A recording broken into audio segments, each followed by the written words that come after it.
Hi, my name is Jack, and today we're going to be learning all about anxious attachment style. This video has 3 parts. What is an anxious attachment style? Where does it come from? Strategies on how to address it. The first part is what is an anxious attachment style. So essentially, an anxious attachment style is an insecure attachment style. You might be wondering, what even is an attachment style? Well, our style of attaching is based on our relationship with our primary caregivers. So if we grew up in an unstable environment when we were children and our cries weren't always answered, we weren't attended to emotionally, physically, whatever else, or we were sometimes but not all of the time, this can develop into an anxious attachment style. Other experiences in life can develop into this too. So you might be thinking, well, actually I had a great relationship with my parents, but you could have had a really unstable experience later on in your life. If you do have a secure attachment style, be careful with the experiences you have in your life, because there are people that can destabilize us. If you're watching this and you've got an insecure attachment style, don't worry, it's not necessarily a bad thing.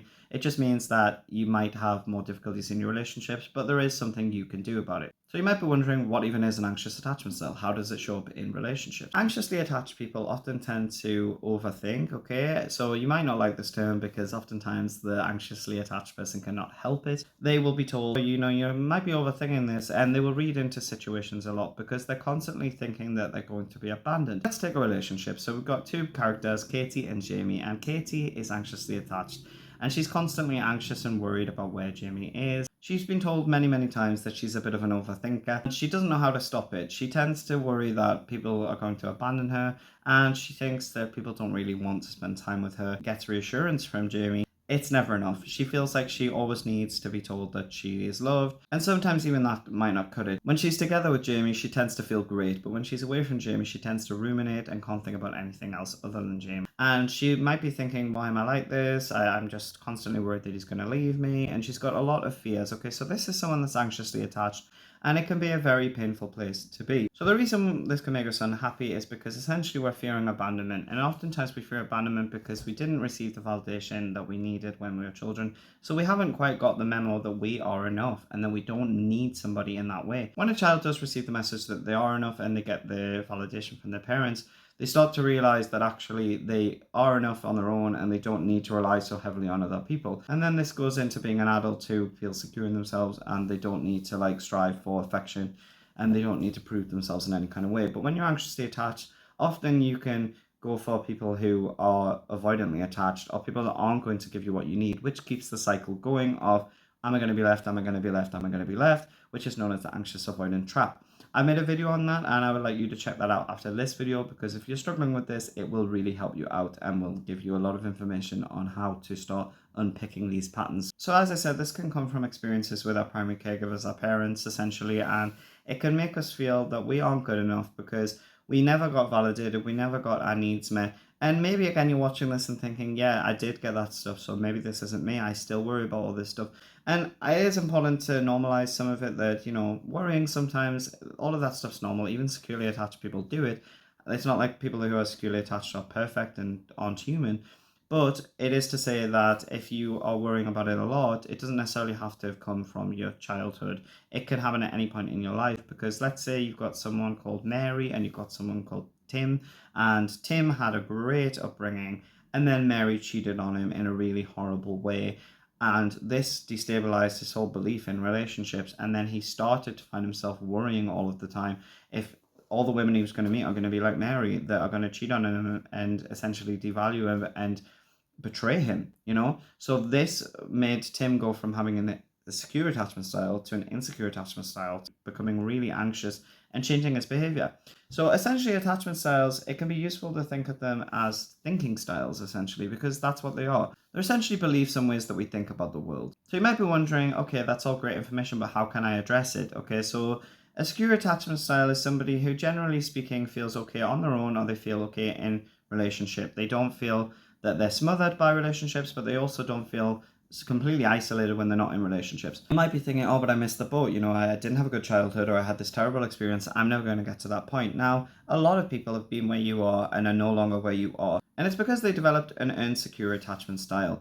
And this can happen from being with a stable partner, secure partner, and it can also happen just from developing secure habits. So you might be wondering, what are secure habits? So for anxiously attached individuals, it's really important to learn to spend time on your own and to fill up your own cup and make yourself happy. A lot of the time, for anxiously attached individuals, they can have this belief that they are not enough, and then they want to become enough. So they attract partners that are unavailable in some way. That could be emotionally, physically, so they don't live in the same place as them, or just partners that do live in the same place as them but are making them feel like crap and that aren't really appreciating them and valuing them. And then this keeps the cycle going of low self-worth and these feelings of they have to earn love. If you are in this pattern, you really need to see that earning love is not healthy, and it is something that you may have learned years ago or formed a belief that you had to earn love. And it can become very much an addiction, and we can start to want to find partners that are going to give us these highs and these dopamine hits. But the problem with that is that oftentimes we will find the partners that are unavailable or toxic, and they will be the ones that will give you nothing, nothing, nothing, and give you something which feels like love, and it feels this burst of amazement. And I made a video on that called intermittent reinforcement, which I would like you to check out as well, because that talks all about this phenomenon more in depth. So if you are anxiously attached, I do want to give you heart that there are things you can do about it. For starters, you can start to use your voice. So if somebody is treating you badly, you need to start saying, hey, look, I'm feeling like this, and notice what the other person does. Ask for what you need. Communicate your feelings. So this goes for any of the insecure attachment styles because they tend to suppress their voice and it creates a lot of problems. But you need to start saying what you feel. And if someone is not acting in accordance or in alignment with your values and the way you want to live your life or be treated, you need to take action. You cannot wait for the other person to change their behavior per se. You need to take yourself seriously. And if that means getting rid of someone out of your life, it's important that you are willing to do that, because if you're not willing to do that, you will attract a lot of people who will cause you pain. It is really worth noting as well that anxiously attached people are really open-hearted people. They're really loving people. They just want to be loved back. But if you are that way and you're watching this video and you're thinking, yeah, that is true, I just want to be loved back and it's not happening, I want you to start questioning, who am I being attracted to? Who am I giving my heart to? Is this person worthy of it? Is this person safe of me giving my heart to them? Have they proved that they're going to take care of it, or have they proved in the past that they're going to stamp all over it? And in which case, that's where you need to develop an ability to actually address why you're giving your heart to them. And a lot of the time it can come from a place of not being okay on your own. And if you can start to become okay on your own, the need is going to decrease, which means you're going to become a lot pickier. You're going to start to think, actually, I'm happy on my own. I don't need just any old person. If you've enjoyed this video, I really appreciate if you liked it. Subscribe to the channel because it'd be great to have you. I'm also offering life coaching sessions, which you can find in the description below. And if you would like to have a call, a chat with me, first of all, to see how I can help you, you can book it down below as well. There's a link in the description. I want to thank you so much for watching this video. It's been a pleasure, and check out this video here because you might enjoy it.